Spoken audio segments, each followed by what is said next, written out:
વાત કરી.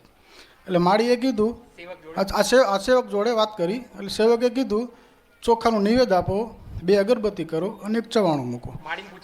હા, આવું અમને કીધું. એટલે એવી જેટલી ખાલી 77 નામ બોલ્યા આ ભાઈ કોઈ દી ધૂણતો નથી. એ જ મિનિટે ધૂળ્યો એટલે આપણે નક્કી થઈ વાત. એ શું થયું એને? તરત ધૂણવા માંડ્યો. એ જ મિનિટે, કોઈ દી જિંદગીમાં ધૂણ્યો નથી.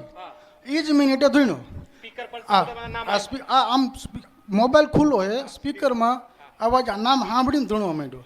એટલે વાત તો નક્કી થઈ કે માતાજી છે. એને નક્કી થયું. બીજી એક બેબી હતી, એ પણ ધૂણવા માંડી. પછી મારા ભાઈને મેં બે આવી છે. મારો ભાઈ પછી અહીંયા બેઠો હતો, અહીંયા જ એને કીધું કે હવે તમારી દીકરીને વાળ વાંકો નહીં થાય. માતાજીએ જે સેવક હતા એને કીધું કે તું એમાં જામીનમાં રહી જા, જામીનમાં તમારે રહેવું પડે તો આવી રીતે થાય. એટલે આને કીધું હું જામીનમાં રહ્યો કારણ કે હું માતાજીને ઓળખું છું, મને પૂરો ભરોસો છે કે દોડીને પહોંચશે.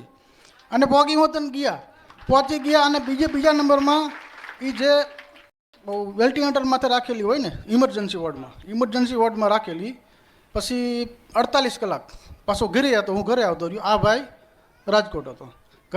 ફોન કર્યો એટલે ત્યાંથી વાત ચાલુ.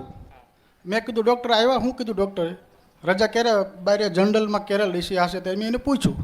એટલે એ શું કીધું એમણે મોટા ડૉક્ટર આવશે.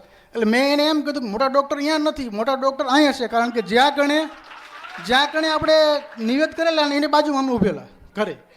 અહીંયા કણે શું તું એને અરજી કરી.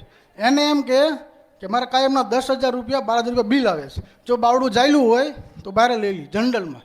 હજી 1 કલાક થઈ છે તો ફોન આવ્યો, વિડીયો કોલ આવ્યો મને કે બહાર લઈ લીધી ગઈ.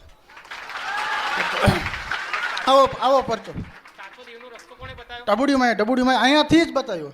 અને અમને પહેલી વખત આવ્યા છે. આજ પહેલી વખત હું લઈને આવ્યો છું. હા, હું તો અહીંયા આવું છું. મળે હા, પહેલી વાર હા, પરચો પૂરો કર્યો. ડબુડીમાં હા, અમારી બેન ને. હવે એમાં અમુક જગ્યાએ